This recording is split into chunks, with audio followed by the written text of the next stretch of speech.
unify the armies of Israel today.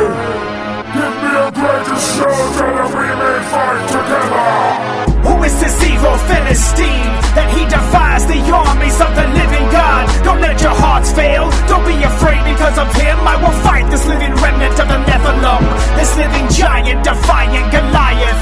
I may be young and just a shepherd, not a soldier. David, son of Jesse, I'm allied with the Most High. This battle's not mine, but the Lord's, and moreover, I've been protected from the jaws and the claws of the lion and the bear. My Father God, he delivered me. How much more will he save me from this Philistine? I trust in him, not my own abilities. Who is this beauty shepherd boy? Is this a joke you consider me a dog? I'll give your flesh to the fowls of the air, and the beast of the field will devour you. You come at me with your sword and your spear and your shield against the very God of Israel? Your fate is sealed. This very day I will smite thee with your own sword. I'm gonna separate your head from your body. The whole assembly will know that the battle is the Lord's. He saveth not with the weapon or the sword or the hand of man. I don't rely on the material. So at that moment David charged at the giant and took one smooth stone out of his pocket and shot it with a sling. The thrust of a rocket, a bullseye shot between the eyes dropped Goliath. The stone sunk in and he was dead on the spot. He fell face first and every jaw then dropped because they couldn't believe that this giant got popped by a little shepherd boy with a sling and a rod. When the armies of Goliath saw this, they lost all confidence and were defenseless in the process. They ran like dogs for the hills of Gath. They were no match after that when their weapons clashed. And as a proof that no man should cast out, David kept the giant's head in the armored mount. Let no man boast, be it a sign to those who put their hopes in self instead of God's control. So the moral of the story clearly meant that we should put our trust in God, not ourselves who sin, not our bombs or guns or the minds of men. He watches over those who put their faith in him. So when you face your own giants, your life's Goliath, you can stand with confidence and defy the silence. The only armor that you need has been provided. Don't rely upon yourself, use Christ for guidance. Welcome everybody to Digging for the Truth with Ark and Neo. We're back after a long hiatus with another podcast. This time we're going to be digging into the David and Goliath story, which has always been a really fascinating story in the Bible, one of my favorites. And Neo's done a lot of investigation into the history, both biblically and even the Jewish traditions of what they have to say about Goliath and the story of David. And so this is going to be a real fun podcast, kind of going over this Bible story that a lot of us know, but digging much deeper and looking actually into the history of it and seeing what we can really pull up. So how you doing tonight, Neo? Hey, doing great, Archaeologists. Good. Yeah, this is going to be a fascinating podcast, and hopefully we can bring some insight into a story that a lot of people just think is a Sunday school story and for the kids, but there's a lot that we can glean from this as well. Yeah, that's what's so amazing about the Bible. We most people in the public know the story of Noah's Ark and Adam and Eve and David and Goliath and all these kind of famous stories, but it's absolutely incredible when you actually start digging into these things from a historical point of view and look at the archaeological evidence and look at the extra biblical evidence, and it's overwhelming because we know the basics, but all the other stuff that confirms it is just amazing. So yeah, what type of information have you found out of it, and where would you like to start? I think what we'll start with is some of the historical finds concerning Goliath, and one of them was recently found back in 2008, and a lot of people that have researched giants know about the mounds, and found all over the world, and a lot of the mounds were burial places, and there's an 80-foot mound that's just a few hundred feet from the place where David killed Goliath, and it's actually called Goliath's burial place, and it's a real interesting spot that you can visit today, and they haven't found any bones there or anything like that, but apparently That's what some say, that where Goliath was buried. Now, is this in Israel somewhere or outside of? Yeah. Okay. Yeah, it's Goliath was from Gath, and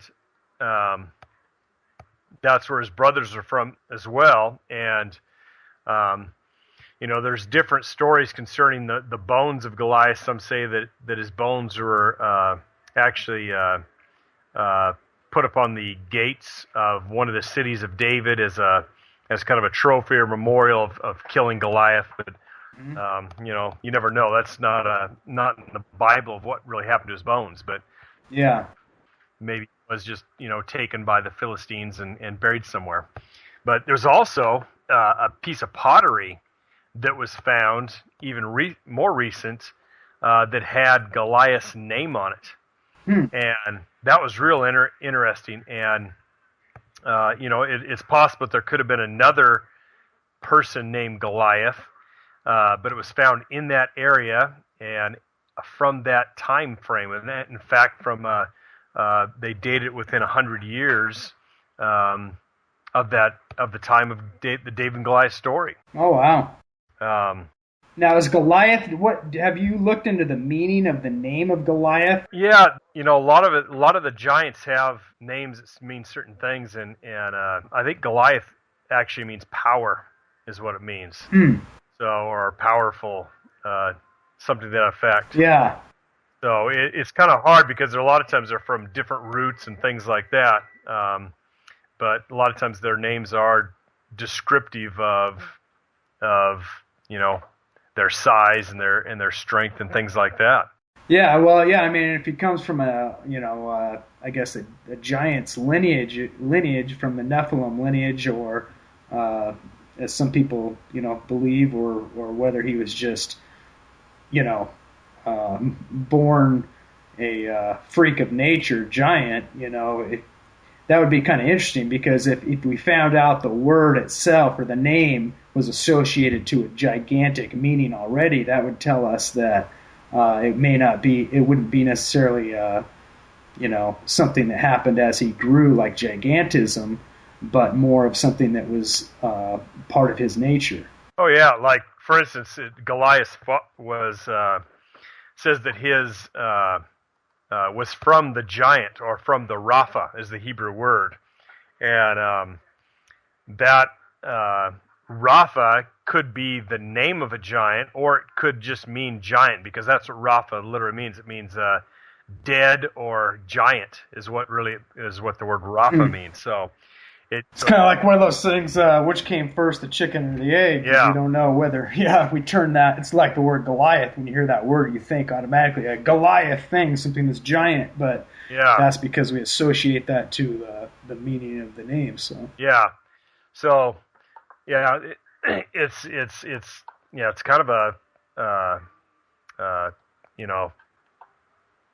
strange thing how a lot of the names actually had meanings that were later almost fulfilled, especially the biblical names. Seth means appointed, but God had appointed Seth in the stead of Abel, who Cain slew. So they named him because of something that happened previously. And then other times, some of the names of different biblical characters, they mean frail, or some of them mean strong, and different things like that. So there is some things that we can glean from names, definitely. Yeah. So yeah. Now there's another thing that was found, and we don't know if this was Goliath's spear. In fact, it probably wasn't Goliath's spear because it wasn't big enough. But it was a 26-inch long spearhead that weighed 4.5 pounds. Now, this is immense. Yeah, you've got a picture of that. Now, is this picture or actually the actual spearhead? Yeah, those are the actual spearheads. The ones that are around it are typical spearheads. You can see how much larger that spearhead is from the normal spearhead.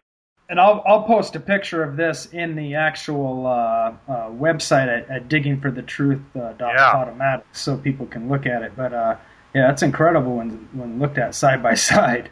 Yeah, typical spears from that area were about 8 inches long and would weigh close to a pound. Now, the 26-inch spearhead weighed 4.5 pounds. Now, Goliath's spearhead weighed 15 pounds. Wow. So if you put that in perspective, that would have put it at 36 inches long. Wow. A 3-foot-long spearhead, which is immense. Yeah, the Bible describes it as 600 shekels of iron, which puts its weight at around 15 pounds. So that's an amazing find that shows that they did have enormous weapons at that time. And if they could find one even larger. Well, that's what else is fascinating, about people that think, oh, this is just maybe a big guy, 6-7 feet tall at the most. But when you actually look at the physical explanations and then compare that to weighing it out to modern proportions, it's not anything that a regular sized human could carry around. So, yeah. Well, and the skeptics claim that this spearhead was possibly could have been put on a battering ram, but there's never been any battering rams found in that area or from that time frame. They came much, much later in history. Well, and that wouldn't make sense to put a spearhead on a battering ram either. Yeah. Because you stick it in the. Yeah. Oh, you can't get it out. The whole point of a battering ram is to not stick into something, but to batter it. Exactly. And you can even see from the spear that it was from the smaller point that points down.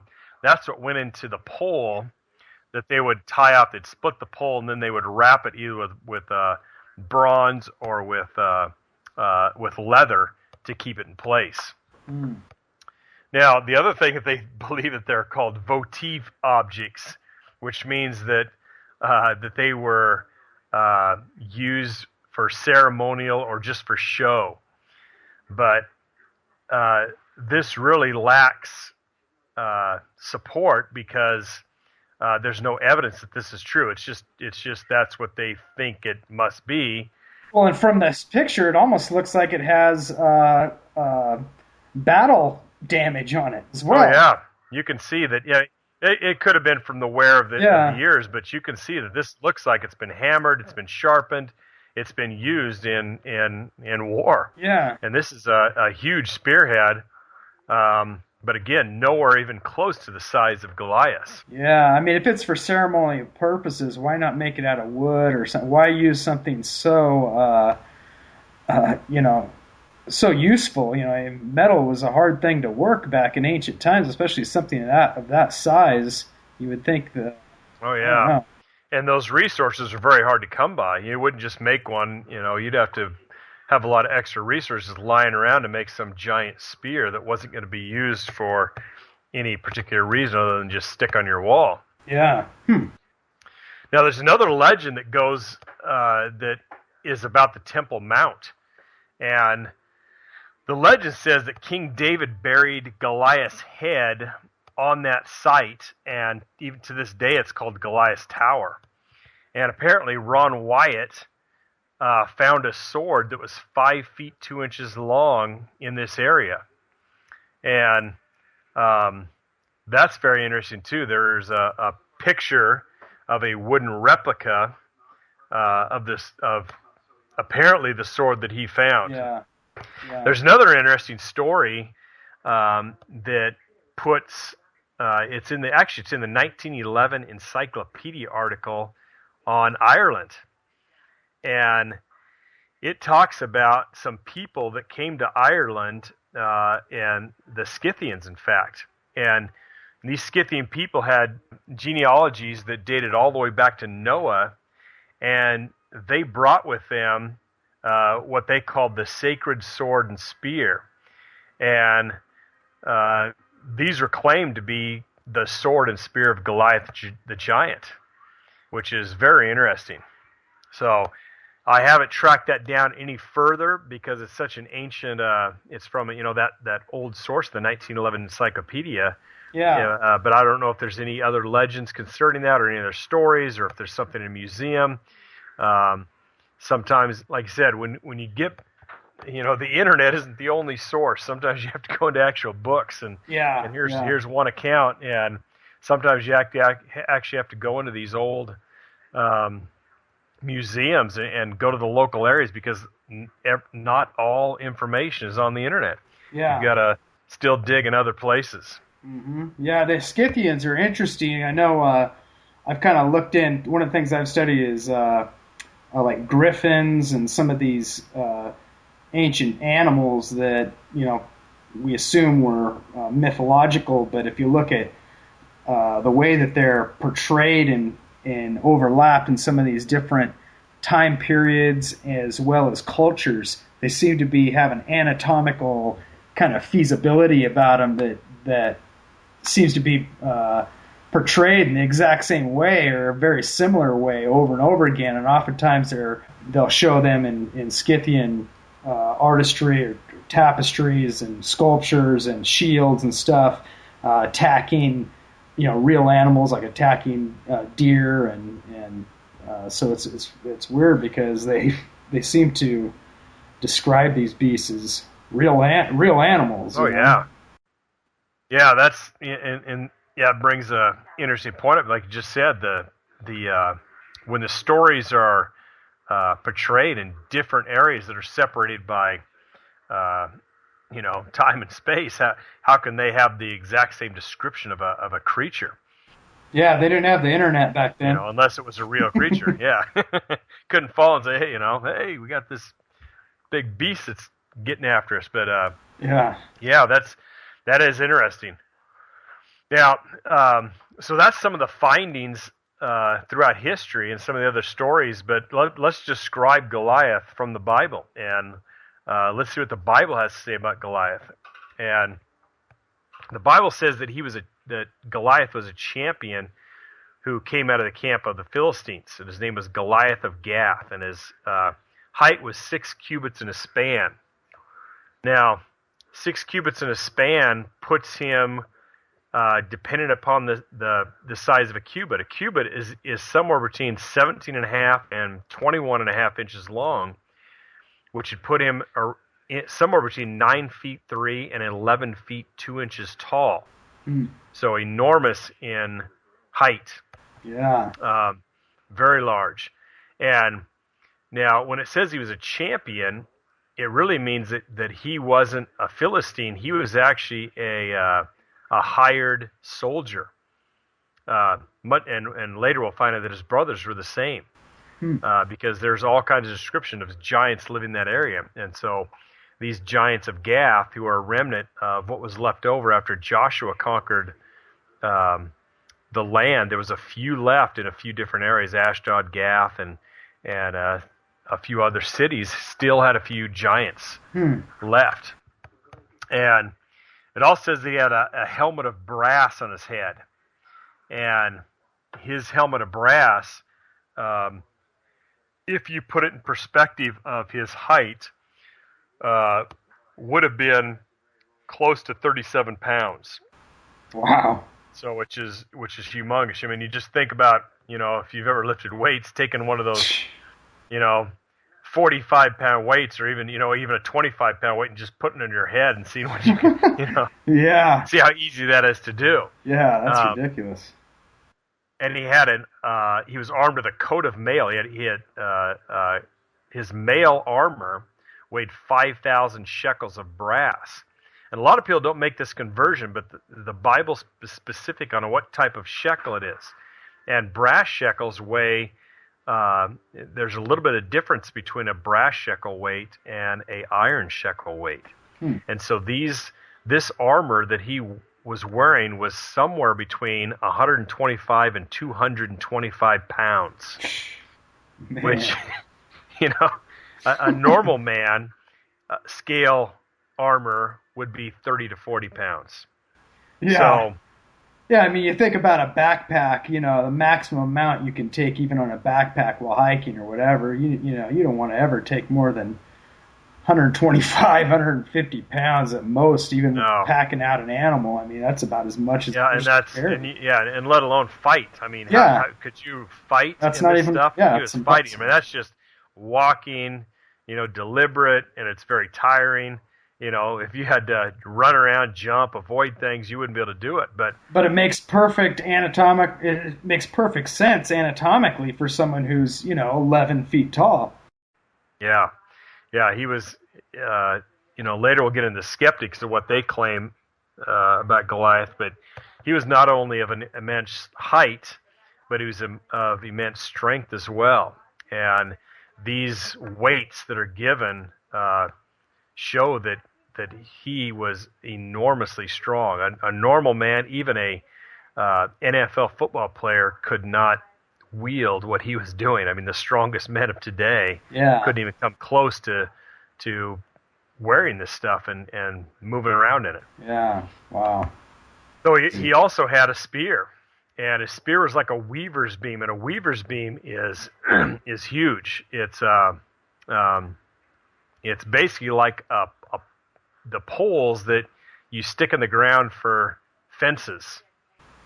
So they're immense. It's not just a regular size pole like you sweep like a broom pole. Yeah.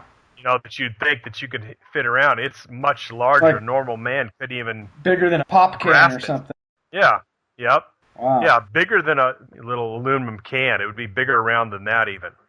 So extremely large was his spear, and the head of it was like I said, it was between 17 and 23 pounds. A lot of people say 15 pounds, but again, depending upon that shekel weight, because this is shekels of iron, could have weighed up to 23 pounds.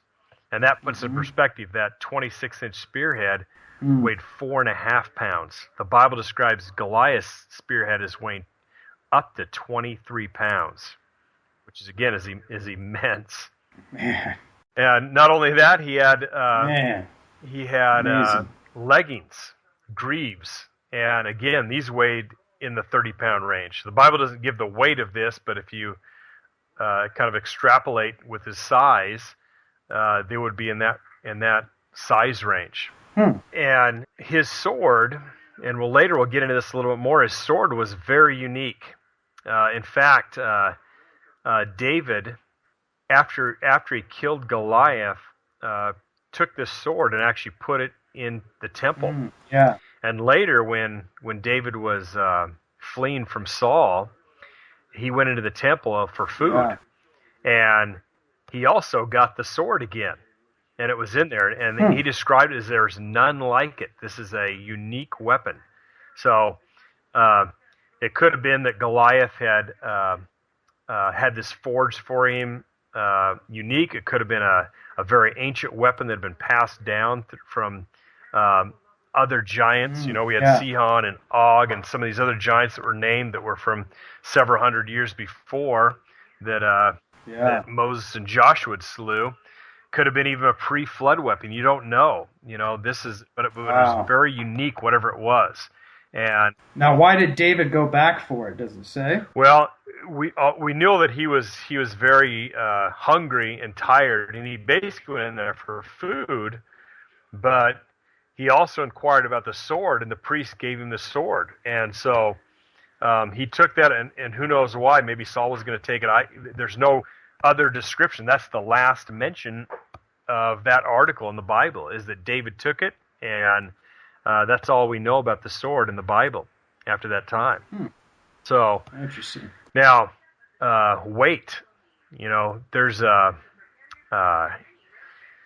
if we assume that just for ease of calculations, let's say that we double an average size guy and double his height. Let's say it's a 6 foot, 200-pound guy, athletic build guy. We double that weight up to 12 feet. That'd be a little bit taller than Goliath probably. What you have to do to figure out the weight is you figure out the surface area. And when you double the length of something, the surface area is 8 times larger than the original. So 8 times 200 pounds is 1,600 pounds. Whoa. So if he was 12 foot tall, he weighed 1,600 pounds. he's 11 foot, Yeah. he may be in the 13 to 1400 pound range, and that would be if he's, just a physically fit, athletic guy.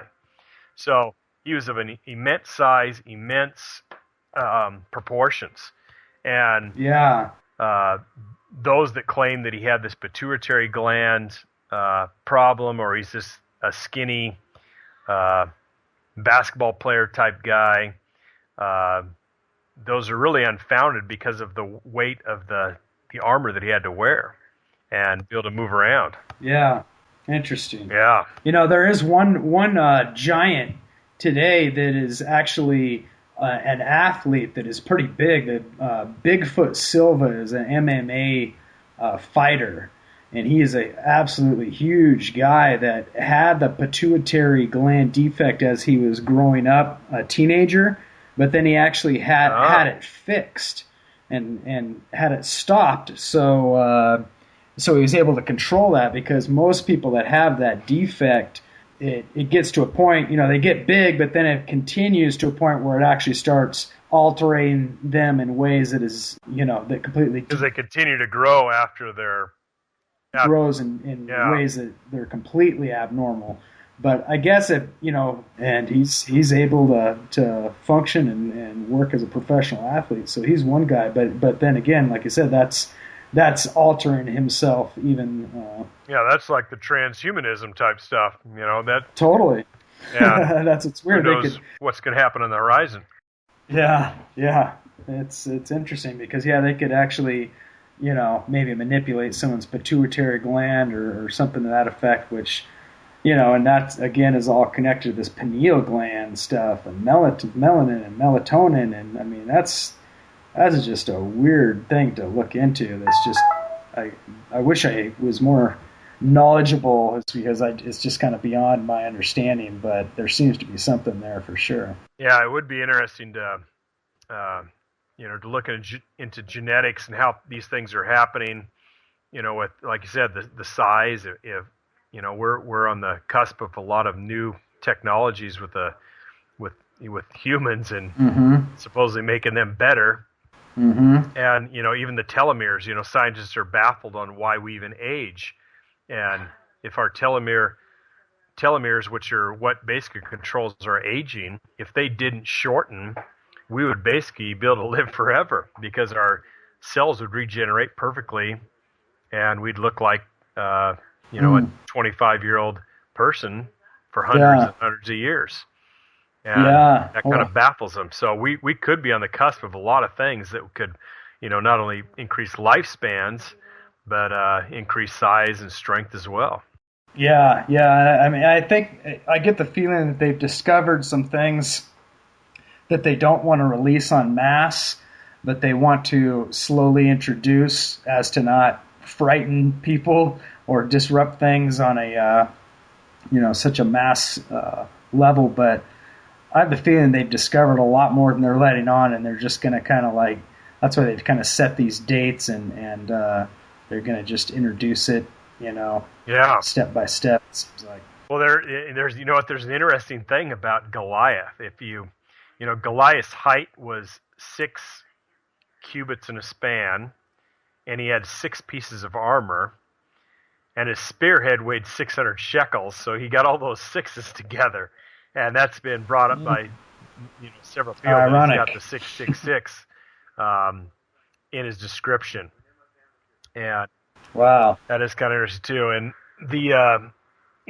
there's even some extra biblical stories about Goliath that are kind of interesting. And these are from Jewish legends and Jewish history, and some of them, one of them points that Goliath's mother was Orpah, and that's Ruth's sister, and which would actually make him a cousin of David himself. Wow, that's interesting. Because David came from Ruth, yeah.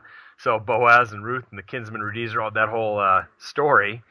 But remember, Orpah didn't. She went back to the Moabites. Well, Ruth went, with the mother when their husbands died with Naomi. So, but anyway, that. Well, what's even more interesting is the name Orpah.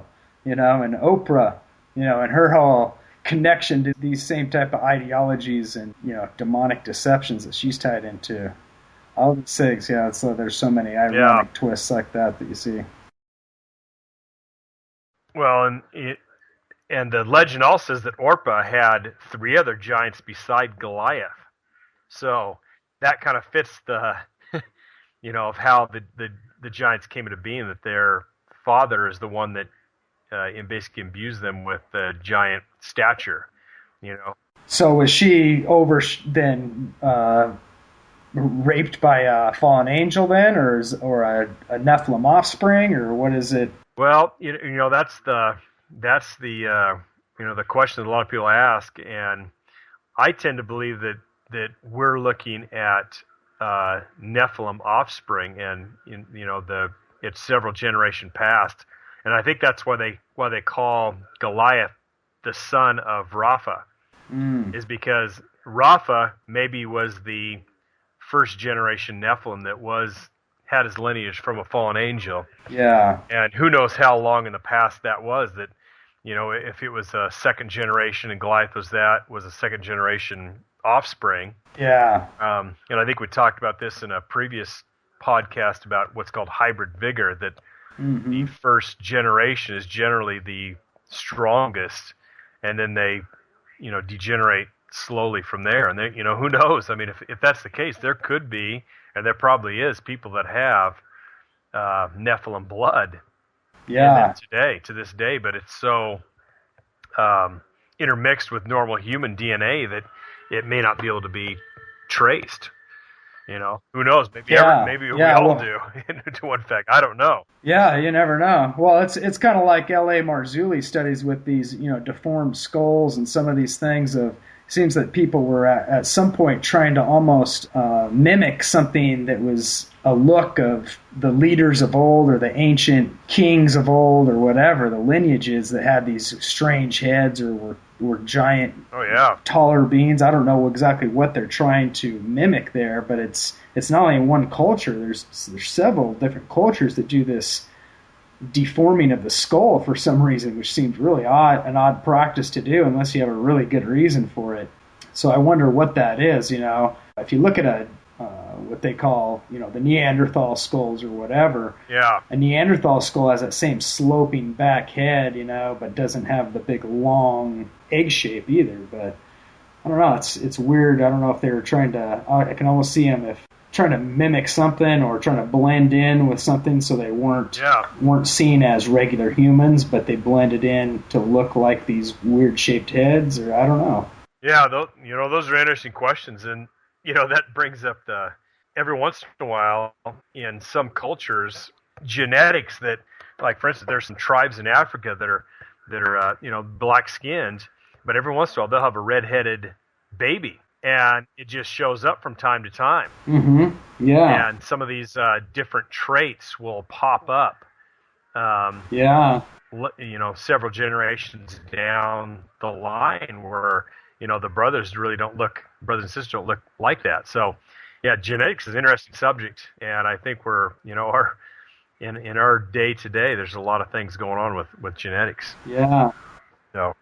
Now, there's another story about Goliath's sword in the Jewish legends and with the rabbis, and they claim that Goliath's sword had miraculous powers, and they don't really say what those powers are. But Goliath, they say, also boasted that they had killed the 2 sons of the judge Eli.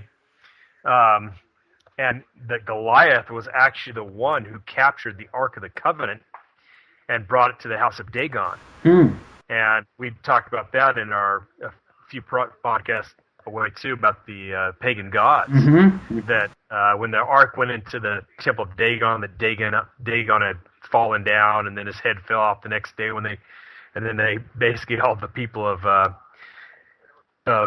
Ashdod, where Dagon's temple is at, had got the hemorrhoids. Yeah.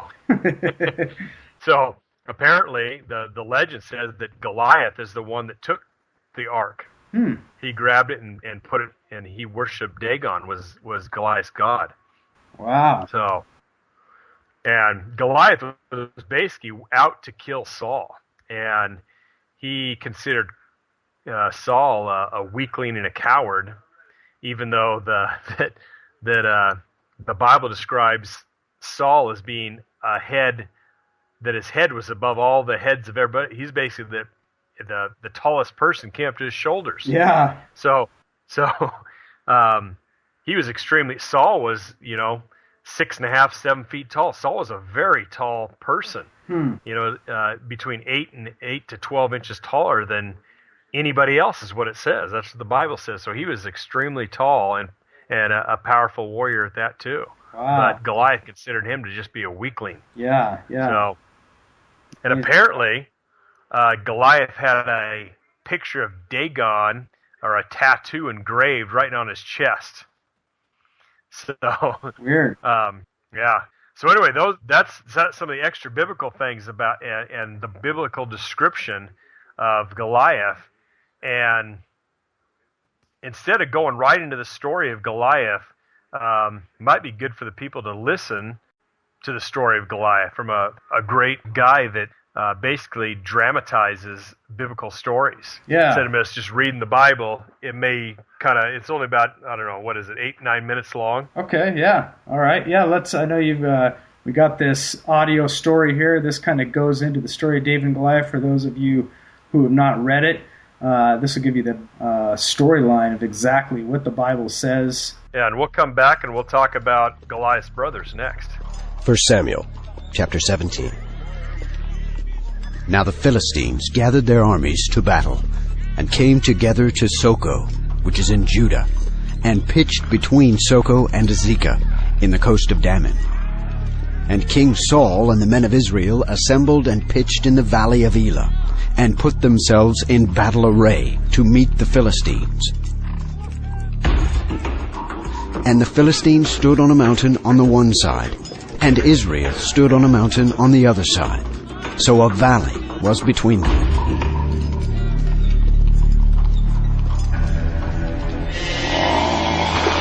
Then came a man between them both out of the tents of the Philistines, named Goliath of Gath. His height was 10.5 feet. He had an helmet of brass upon his head, and a brigandine upon him, and the weight of his brigandine was 125 pounds. And he had boots of brass upon his legs, and a shield of brass upon his shoulders. And the shaft of his spear was like a weaver's beam, and his spearhead weighed 15 pounds of iron. And one bearing a shield went before him.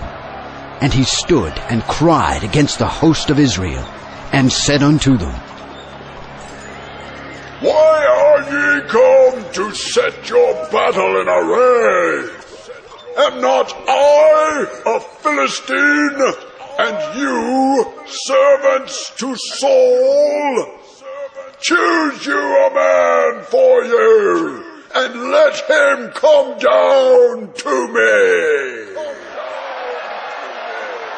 If he be able to fight with me and kill me, then will we be your servants.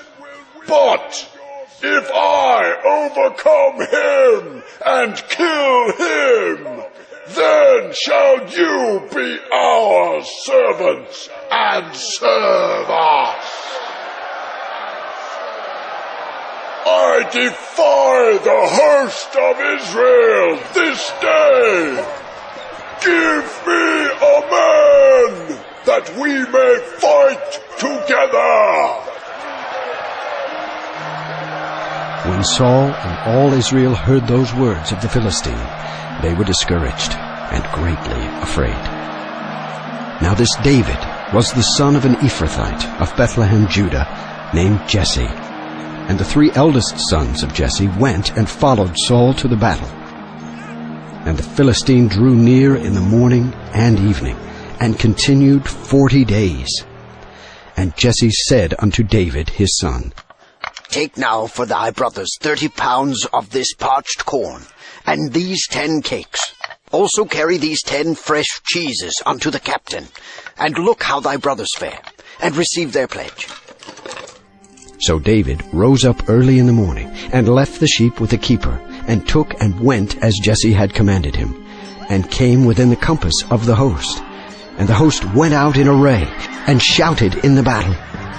And David left the things which he bare under the hands of the keeper of the carriage, and ran into the host, and asked his brethren how they did. And as he talked with them, behold, the man that was between the two armies came up, whose name was Goliath the Philistine of Gath, out of the army of the Philistines, and spake such words. And David heard them. And all the men of Israel, when they saw the man, ran away from him, and were sore afraid.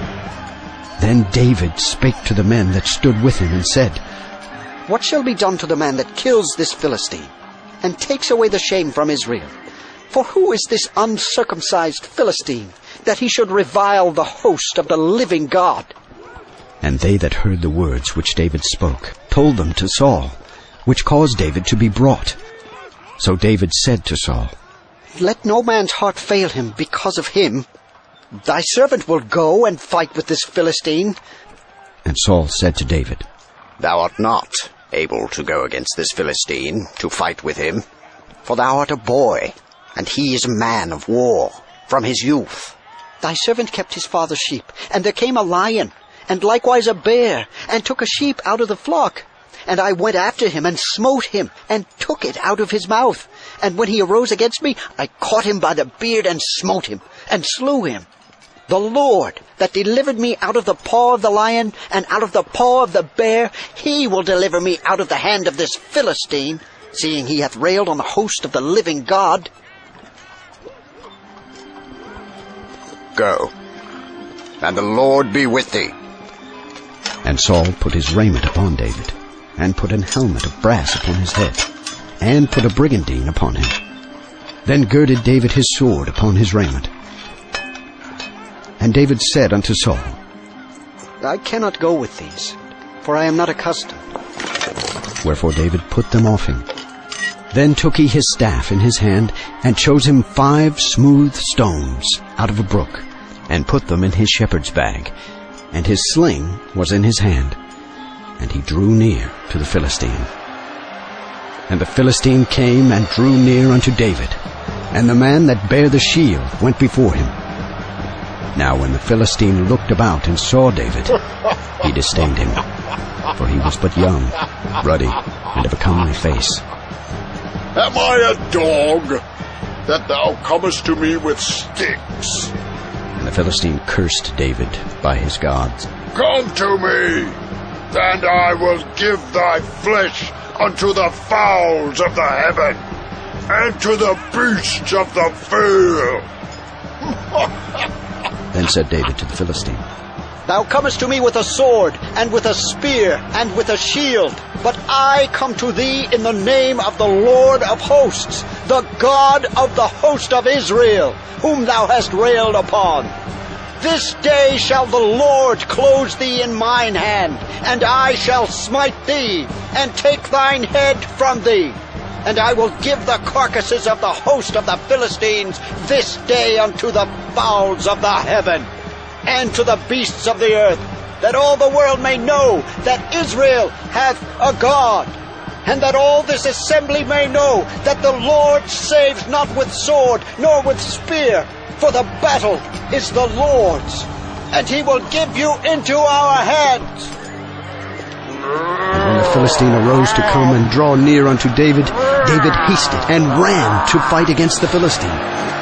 And David put his hand in his bag, and took out a stone, and slang it, and smote the Philistine in his forehead, that the stone stuck in his forehead, and he fell groveling to the earth.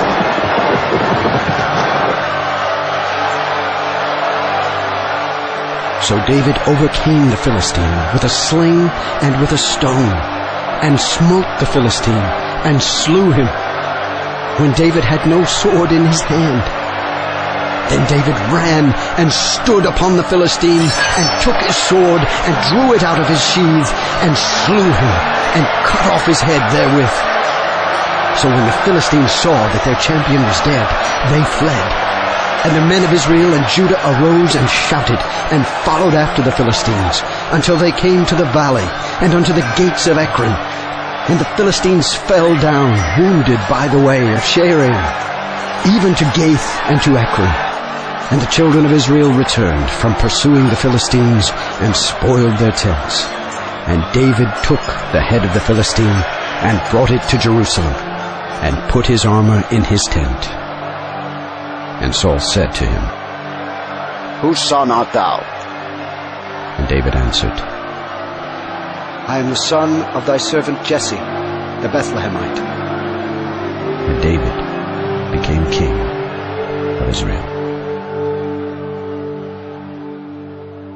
Wow, that's, as you can see, that's just an amazing story from the biblical perspective of how that describes this battle and how David took out Goliath and was not afraid. It's always been an awesome story. So yeah, that's amazing. I know that, like you said, there's other extra biblical works that talk as well, and not only go into Goliath's lineage and his brothers as well, isn't there? What else have you got on it? Yeah, well, I wanted to give kudos to that story. That's done by a guy named Steve Cook, who does great biblical dramatizations, and he's got a website called 5 Talents Audio, where he does lots of different things. I thought he did an excellent job with the story of David and Goliath. But yeah, awesome. But yeah, Goliath had brothers as well, and we talked previously that Goliath's father was Rapha of Gath.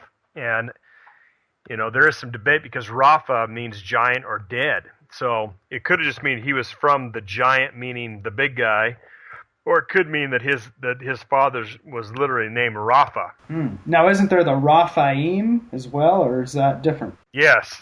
Yeah, that's a tribe. That's a tribe of giants as well that's described in the Bible. And there's actually there's a circular mound that you can see to this day called the Gilgal Rephaim, which is it's kind of like the Philistine version of what they've got in Great Britain with all the rocks and the different things they have there. It's a big circular astronomical type thing where who knows what they did, but again, I think they worshiped the stars, and that was how they kept track of things. Yeah. So the Rephaim, it's called, not the Raphaim. Well, the tribe are called the Rephaim. Rephaim, okay. And but there's a mound called the Gilgal Rephaim that was again unearthed in the Middle East. So that's a interesting thing as well. So yeah. Now the first brother of Goliath, because Goliath had 4, and in the story we just heard, we noticed that David picked up 5 smooth stones. And a lot of people think, well, why did David pick up 5 stones? I mean, the Bible specifically says that he picked up 5 stones. So, I mean, did he think he was going to miss? Did he? But I believe, and Chuck Misser and some other people believe that Goliath was not the only giant in this battle, but his 4 brothers were there as well. And he was ready for all 5 of them. And he was going to take them all out one by one with his sling. Now, whether or not who knows, that's not in the Bible, but it is conjecture that could have been what happened. But well, it's interesting that it even names it by the number of stones he got. And why not just say he picked up stones from a handful of smooth stones? It seems interesting that it would name them or actually give the number if it wasn't important. And yeah, the details are real important in the Bible. Exactly. As we know, those details always have some sort of meaning. So the first brother was named Ishbi-Benob, and this brother, the story of him is found in 2 Samuel 21:16. And he had a spear that was slightly smaller than Goliath's. It was 7.5 to 10 pounds.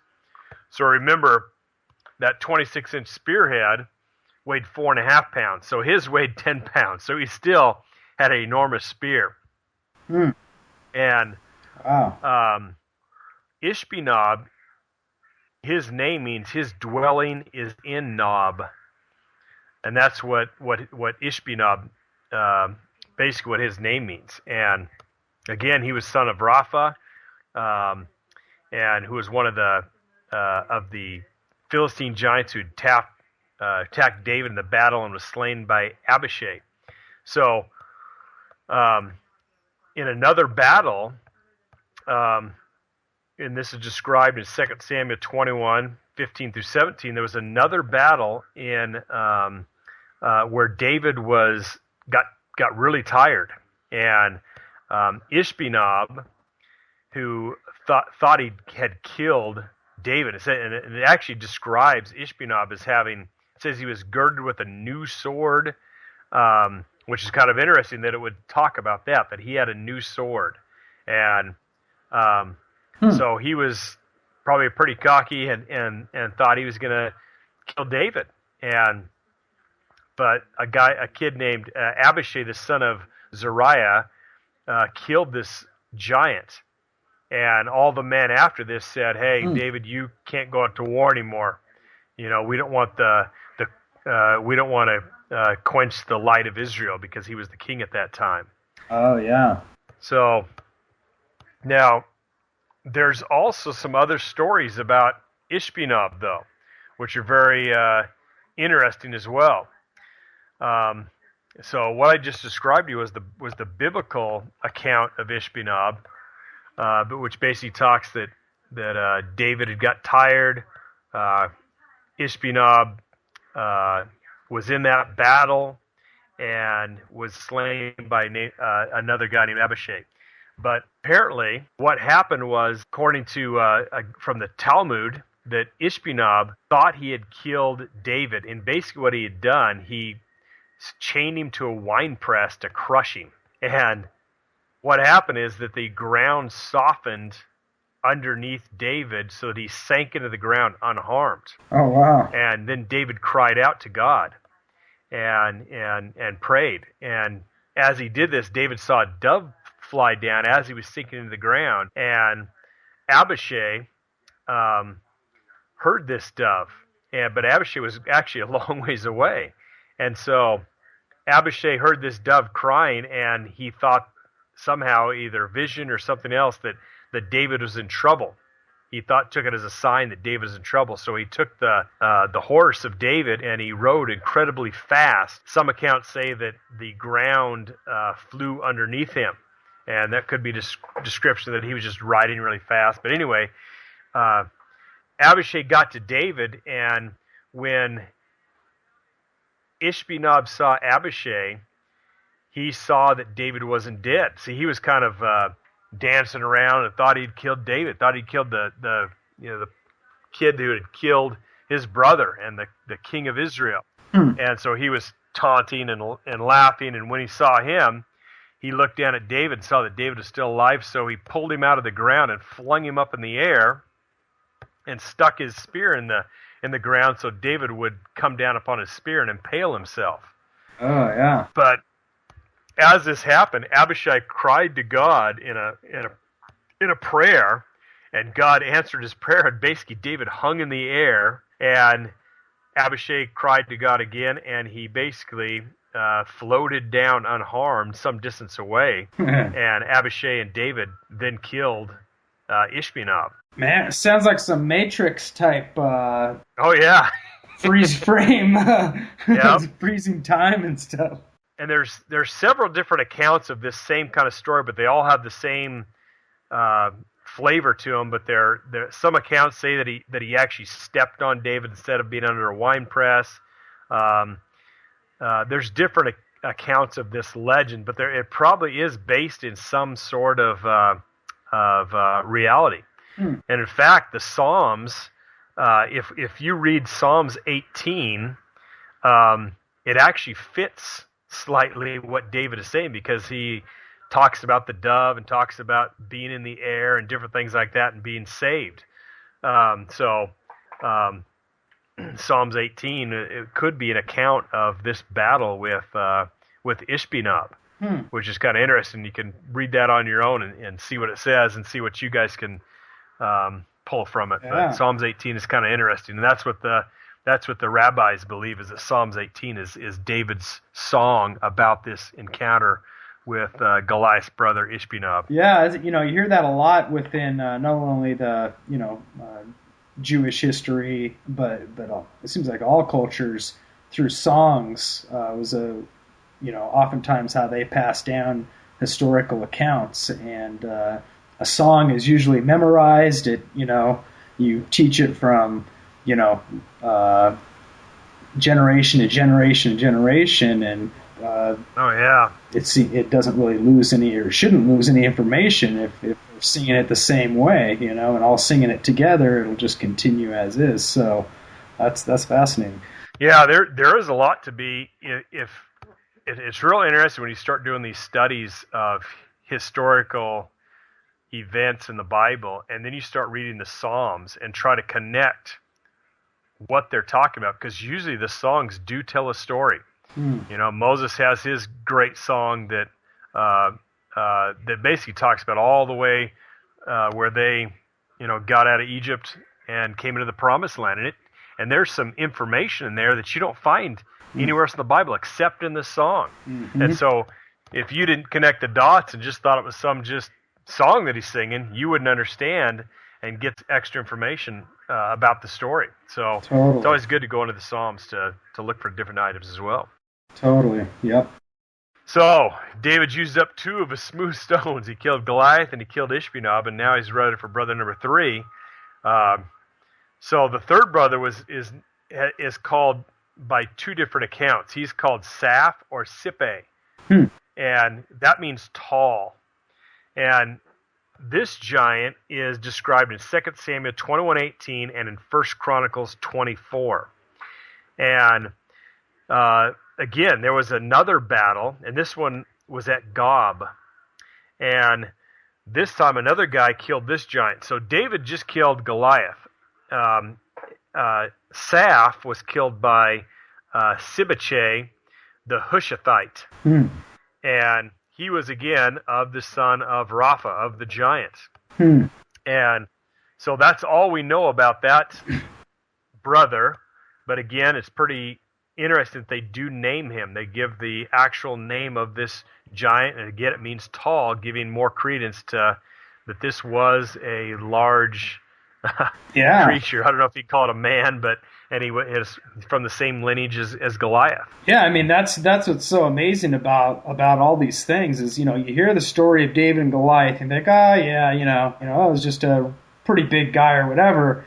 But then why would they describe all his brothers as being enormous as well, and just being so different? I mean, this was a spectacular sight to see, it sounds like. This was something that they wrote down, who actually killed these specific guys, and they all were brothers. It's like all those things are part of the evidence that just is compounded to a point where you're like, okay, there's more to this story than just this guy being tall. There was something very different about these guys. Pretty unlikely that they all had the pituitary gland problem.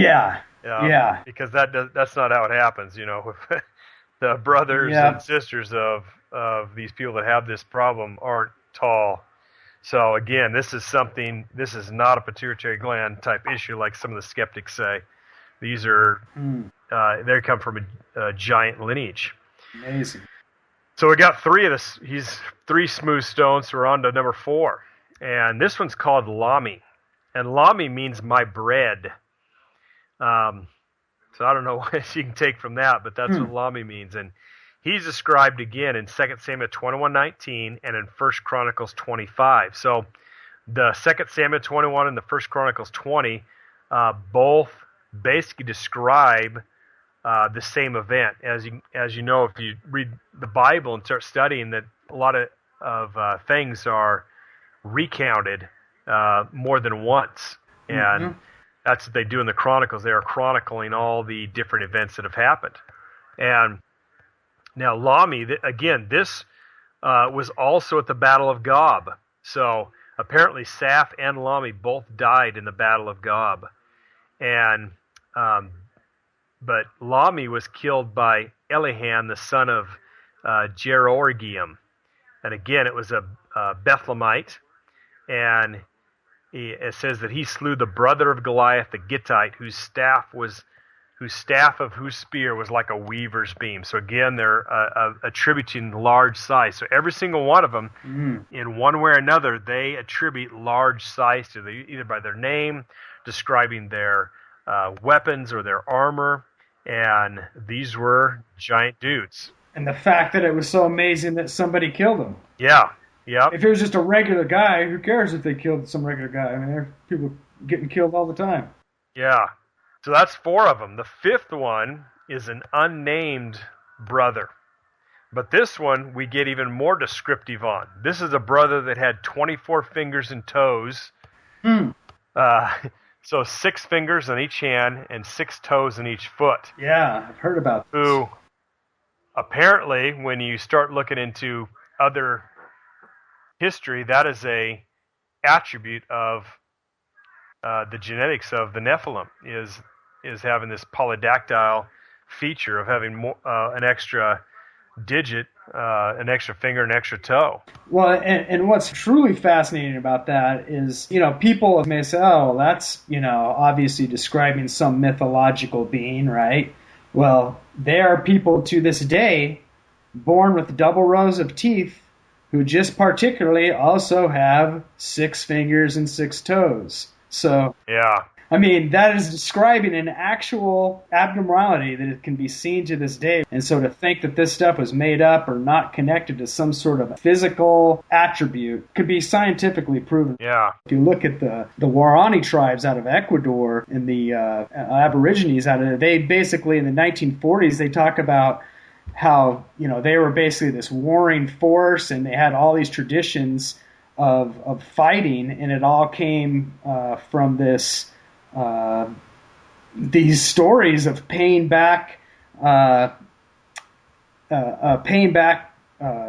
hostile attacks that came upon them from these giants of old. Oh, yeah. And that these giants basically integrated into their society by interbreeding with all their women, and that a huge percentage of these Waorani tribe descendants have these 12 fingers and 12 toes and the double rows of teeth. I mean, how do you explain that? Wow. That, these tribes of people in South America that have this exact story of red-headed giants with white skin visiting them and interbreeding with their women, yeah, and then connect these genetic mutations to those exact same giants. I mean, that has nothing to do with the Bible, but you still have to answer that as a historian, as an honest archaeologist, and just as a honest person. I mean, you got to look at all these different things, and it's overwhelming to ignore it. Oh, yeah. Yeah. Now, I thought it was interesting that this brother of Goliath who had, the 24 fingers, the number 24 in Hebrew is Arba Ezrim, and which Arba, I don't know if this is even related, but Arba is actually is described as the greatest giant in the post-flood era. He was actually the father of Anak. So I thought that was kind of interesting. Oh, wow. Something about this Waorani tribe that is interesting as well is there's a movie called The End of the Spear, and it's about Christian missionaries that went in there, the first missionaries that came in, and the first set of missionaries were actually killed, by these people because, they were such a savage group of people. They weren't really familiar with the idea of morality. They had just been fighting for so long. Oh, yeah. Over 50% of the men that's how they died is through murder. So it had the highest rate of murder anywhere on earth, this tribe. Wow. And not only were this first group of people killed, but if you watch the movie End of the Spear, it's an incredible movie. And if you look at they have documentaries on it as well. But the missionaries' children, years later, became missionaries themselves, and went in and converted and became like family to the very people that killed his dad. Oh, wow. And so, that shows the power of forgiveness. It shows the power of Christ, and how ironic that he would be going in and doing this, and that God allowed a movie to be made on this exact situation. Not that they go into the, the Nephilim side of anything, but Oh, yeah. but the fact that such a savage tribe was converted by the power of forgiveness and through that missionary son it's an incredible story. Oh, yeah. Yeah, I'll try to put a picture of the double rows of teeth and 6 fingers and toes in there for our listeners as well for people to see. It also just talks about this 24, we'll call him, that he defied Israel. So again, he was taunting, he was boastful and proud. So it describes him in that way, and he was killed by Jonathan, the son of Shimei, the brother of David. And then again, at the end of this, on 2 Samuel 21:22, it says, "These 4 were born to the giant Gath and fell by the hand of David and by the hand of his servants." So those were Goliath's 4 brothers, which is real interesting. And it's also interesting that the cities where these giants were at, Gath is where Goliath was from, and they were from that area. And Gath means wine press. And in Joshua 11:22, it describes that Gath is one of the cities where there were still giants residing because they hadn't killed off all the Anakims. And it says only in Gaza, Gath, and Ashdod were there any giants left. So I thought that was kind of interesting. Yeah. That all these things would come about in those same cities that where Joshua had nearly wiped them all out, but fell a little bit short and wiping out all the giants. Yeah, really. Now, there are a lot of skeptics. There's so many people that they don't believe the Bible, and they want to cause others to not believe in the Bible. And 2 Peter 3:3-4 describes how so many people are today. And I just wanted to read this verse, and then we're going to talk about what some of the skeptics say about Goliath, and then we'll give rebuttals to what they say are some of the problems with Goliath and these other giants. So here's what 2 Peter 3:3-4 says. It says, "Knowing this first, that there shall come in the last days scoffers, walking after their own lusts, and saying, Where is the promise of his coming? For since the fathers fell asleep, all things continue as they were from the beginning of creation." So giants, we don't see giants today like Goliath. And so they scoff. And they say, well, these things can't be true. There's no such thing as giants. We'd see them today. So I'm going to talk about basically 2 claims by the skeptics. And one claim is that they claim Goliath was about 6 feet 9 inches tall and not 9'9" to 11 foot 3 inches tall. So, and here's their reasoning. Here's the reason of why they believe that Goliath was 6 feet 9 inches tall. Number one, they don't believe the Bible is God's word. Yeah. So number 2, they don't believe giants are real. In fact, at least not real hybrids. They believe that if there was such thing as giants, they had pituitary gland problems. Yeah. They don't believe that there could possibly be. They just discount that completely, that there could be a hybrid race of giant creatures. Mm-hmm. Here's claim 3. They claim that the oldest manuscripts put Goliath at 4 cubits in a span instead of 6 cubits in a span. And they say that the scribes embellish the story to make it more appealing. So that, David, instead of David killing a 6'9" guy, he killed a 11-foot guy, to make him more amazing. And now, historian Josephus and the 4th century Septuagint manuscripts do say 4 cubits in a span. So, but there are some problems about this, and I'll get those into the rebuttal. So, they are those numbers are what are described by Josephus and in the Septuagint manuscripts. They also claim that the pituitary gland made them very weak, so they suffered from tunnel vision. So, and I'll get to that and why, if they were so weak, we'll put some real problems into that claim.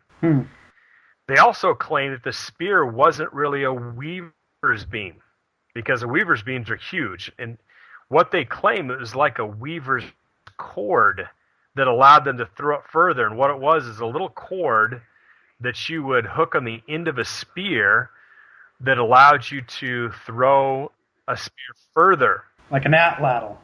Yes. Their last claim is that they claim the 15-pound spearhead could be normaled by a normal man, even a weak man. So we'll talk about these things one by one and the problems with what they're saying. So number one, they say they don't believe God's word, and they don't believe giants are real. Well, the Holy Spirit's going to have to work on their hearts on both 1 and 2. I can't really do anything about them not believing in God's word. Okay? But the third claim was that they put Goliath at 4 cubits in a span.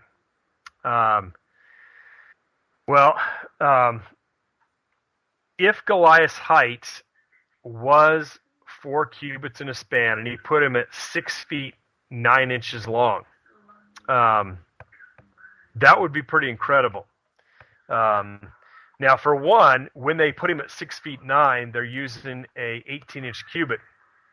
Okay, could have been that he had a bigger cubit, or it could have been they're using Goliath's cubit, which would still put him at 10 to 11 feet tall if you used Goliath's cubit. So that is a possibility with the 4 cubits in a span. But there's bigger problems with this whole thing. If Goliath was really 6 feet 9 inches tall, how could he wheel a spear that weighed that had a spearhead in the 17 to 23 pound range? Yeah. And wear over 300 pounds of armor? Yeah. And still fight.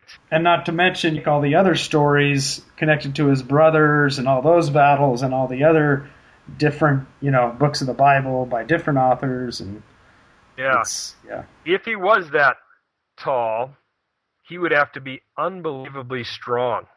I mean, unbelievably strong.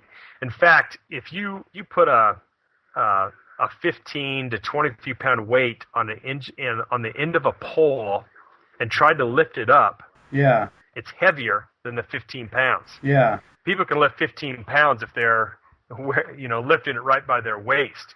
But on a pole, the weight is greater. The force used to lift that 15-pound spearhead puts it at over 50, depending upon the length of the pole, could put it from anywhere from 50 to 100 pounds of force just to wield that 15-pound spearhead.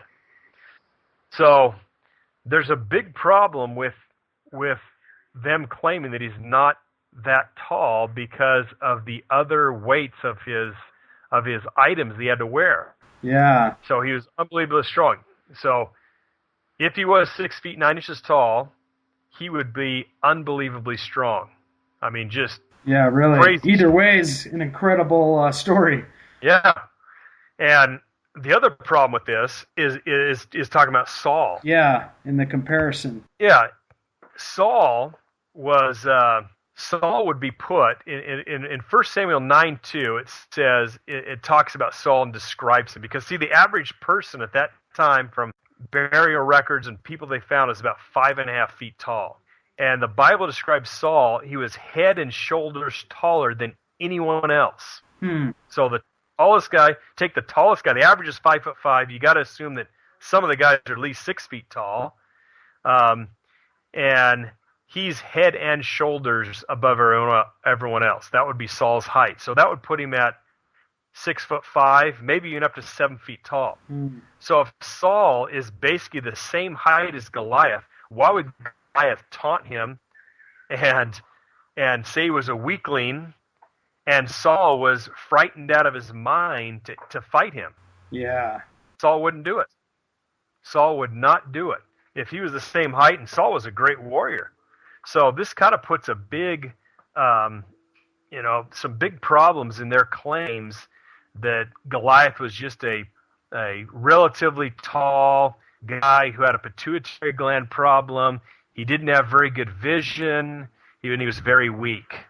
Well, if most of their claims have just been, they're easily refuted, and that's the problem with some of these guys. They just discount, and they just don't even talk about the weight of the armor and the spear. Well, and as much as they want to discount, the biblical narrative and everything that goes along with that, they cannot discount, don't take into account, it seems like, all the other cultures that have these similar stories or varieties of narratives off of that, like, the Aztec giants, the Ecuadorian and Mayan giants, and the Peruvian giant, the Warani tribe that's, 24 fingers and toes and the double rows of teeth. Oh, yeah. That's amazing. There's one other skeptic claim, and the skeptics say that David didn't really kill Goliath. There was another guy. And so this comes from them not reading the whole Bible.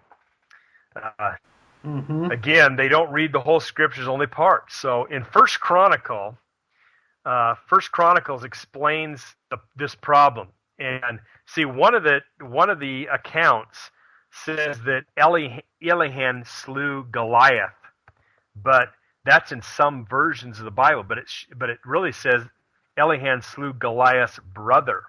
And in Chronicles, it actually even names him Lami.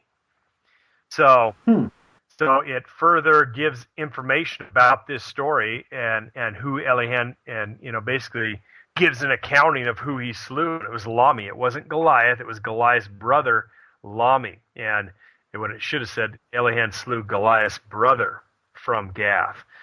So the problem, and again, it's an easy rebuttal, but you see these all over the place. You go to Wikipedia, all these places have these idiotic people that say David really didn't kill Goliath because in the Bible, and then they give the biblical verse, it says that Elihan, and then they give up these wild explanations like that the scribes wanted David to be more famous, so they put the exploits of other people onto him to make him seem more heroic and all these kind of things. But if they just read the Bible, they would get a clear understanding of what this says. And the good translations do say Elihan slew Goliath's brother. And if you read the First Chronicles version, it talks about what Goliath's brother's name was. It was Lami. So, and they go into all these wild things that says that in First Chronicles they just made that up, and they took Lami's name from where he was at and took that part out and put this in. It was just scribes trying to make it work, and it's just again ridiculous grasping at straws by these skeptics, and it's mind-boggling. Well, that's what's so amazing. It's like stuff that they try to come up with. It's a lot harder to believe that stuff. They try harder to explain things, pulling things out of air, than even that they're claiming that somebody was doing in ancient times. Sometimes, it's amazing that they are so desperate to find any way they can to, discount the Bible, even though all these other cultures and histories and archaeological evidences are showing just, exactly what the Bible says. And like you said, so many times that's often the problem is people pick and choose and they pick parts of the Bible but they don't read it as a whole. And I love what Chuck Missler, always says, that the Bible has to be read as a whole. It's an integrated messaging system. And in that way, the message cannot be lost as long as you read it as a whole. Yeah.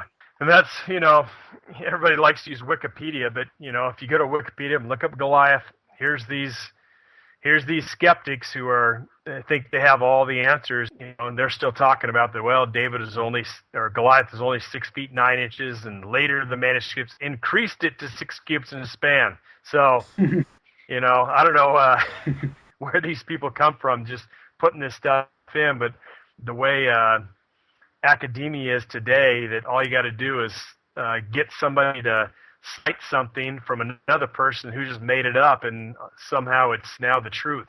That's basically what they've done. They don't read the Bible, they don't believe it, and it's sad. It really is. And disinformation has almost become tongue-in-cheek to these people. They even present it almost as laughable. They're almost like, looking at you with this smirk on their face. Yep. It's like you watch Ancient Aliens and the guy with the giant hair, and all these people. It's like nobody even, he doesn't even take himself seriously. Yep. It's like they're all just kind of playing this game or this role, like telling ghost stories around the campfire. Like, ooh, we all know this is, we're just joking around, right? But we're just going to play along. But yet they're just feeding all this disinformation out there as if it's truth. And the majority of the people that are really into things like that buy it as truth. They accept it as, oh, these are the experts. They must know what they're talking about. Yeah, and that's the thing. They think these Wikipedia people are the experts. And here's what they say about his height. Goliath's stature grew at the hand of narrators or scribes. The oldest manuscripts, the Dead Sea Scrolls text of Samuel, the first century historian Josephus, and the 4th century Septuagint manuscripts all give his height as 4 cubits in a span, 6 feet 9 inches. Later manuscripts increase to 6 cubits in a span, 9 feet 9 inches. So they make no mention of his how this would be impossible due to his armor size and the weight of his spear, but people that read that say, oh yeah, it's just a big story. He wasn't really a very tall guy. Yeah. So when you take the whole story and look into it, you see how ridiculous. And if they're saying that later manuscripts increased it, it's even more likely because the Dead Sea Scrolls and Josephus, there was much older manuscripts which we don't have today. It's more likely that Josephus and the Dead Scroll people are the ones that decreased it from the original. That's probably what happened. So it has nothing to do with the other one. And then it's just kind of crazy. So and they, like I said, they can't discount all the other history as well. All the other. So they ignore it. That's always, they use the same technique every time. They just ignore it and don't say it. Yeah. So that the people who are just trying to get basic facts and they don't dig deep, they'll think that it's true, and it'll cause them to doubt God's word more. Yep. And really, there's no reason to doubt it. It's the God's word can be trusted. It's 100% accurate, and these people are the ones that are grasping at straws, and they're the ones that are. It's sad for what they're doing. Yeah, it's so true. But anyway, what do we got coming for the future? Well, I know we wanted to talk about the whole Rajneesh thing in Oregon. I think that would be fascinating to go into. I know you've done some information research and looked into that quite a bit, and that being in our home state of Oregon, I think would be a fascinating one to look into. Most people don't realize that it's still going on. Oh yeah, that group, and so that I think would be interesting. I know we've talked about doing Atlantis, some investigation on that. I think it's interesting that you heard this news that they just came out that they've discovered more water underneath the mantle of the earth than there is in all the oceans of the earth combined. Oh yeah. It's just more and more evidence mounts to confirm the Bible, confirming the abyss. Yep, and I mean, you think about it, they talk about, what lives in the deepest levels of the seas of our oceans, what life could dwell there, what life could dwell in the oceans underneath the mantle. Oh, yeah. I mean, they've proven that animals can live in very high temperatures, certain, creatures, we really have no clue what's inside the earth. No, and it's just more confirmation of the Word of God. Yeah, there's, we'd also talked about some things about the Great Pyramid. Yeah. Some of the connections to the Bible, some even into some alternative energy sources and things like that. Yep. I know we've talked about that a lot. We should do that one for sure. So, too many projects, not enough time. Yeah, I know it. So, but yeah, we'll figure something out and get our next podcast going, and maybe our listeners can drop us a line go to Destiny Lab or up on Facebook and ask us what they'd like to hear. In fact, my son keeps telling me to do something about ghosts in the Bible. He wants to know what the Bible says about ghosts. So maybe we'll have to look into that too. So yeah, I think that'd be good, especially for teenagers and kids out there. There's a lot of stuff out there on ghosts, and I think even the history of vampirism would be fascinating. The connection to to blood, and a lot of connections there. So yeah, that'd be great. Well, excellent. Another episode, and we'll have to come back later, and we'll get another one going. Yep. We hope everybody learned something tonight about the story of David and Goliath and enjoyed tonight's podcast. Until next time, thank you for tuning in, and good night. All right. Control combat, catapults, throw stones, break bones, scatter foes as they attack and defend my castle. He subdues those opposed, they tremble. He tramples. I will patrol and expose all these entities, wolves in sheep's clothes throughout centuries. Arise, Lord God, help rescue me, and slap the face of my enemies, shatter the teeth of the wicked, the sick and twisted, the evil, dark and demented. Victory comes from my King. You answer me when I call, praise your words to Christ I cling. Through his blood he crushed the head of the serpent. Oh God, you declare me innocent. Pay attention to my groaning, listen to my voice every morning. I wait expectantly, prepare a feast in the presence of my enemies, anointing me with oil. You are my guarantee, exceed what I need. My cup runneth over, redeemed I believe. I'm a spiritual soldier. No weapon that is formed against me shall prosper. No harm will prevail. I wear the full armor. No force exists that my God cannot conquer. Death itself was no match for my Father. No weapon that is formed against me shall prosper. No harm will prevail. I wear the full armor. No force exists that my God cannot conquer. Death itself was no match for my Father. I stand firm against the wiles of the devil, armed with battalions of uncountable angels. You take no pleasure in the wicked, they irritate you like the sounds of a cricket. The proud are not allowed to dwell in your presence. Darkness is absent in your illuminescence. The dirty mouths and the minds of the sin slaves, they talk foul like the stench of an open grave. Oh God, you declare them as guilty. Their speech filled with deceit and flattery. Let them be caught in their own traps like withered grass. Let their plans collapse. They scoff at you and they repent not. They even mock you, and for your robe they cast lots. Trouble and evil on the tips of their tongues. They lurk in dark alleys, stalking their victims. The unforgiven, unrepentant, illegitimates, relentless sinners, fed by willing ignorance. No sign is adequate except the sign of Jonah. 3 days in the belly, 3 days watch Yeshua. No weapon that is formed against me shall prosper. No harm will prevail. I wear the full armor. No force exists that my God cannot conquer. Death itself was no match for my Father. No weapon that is formed against me shall prosper. No harm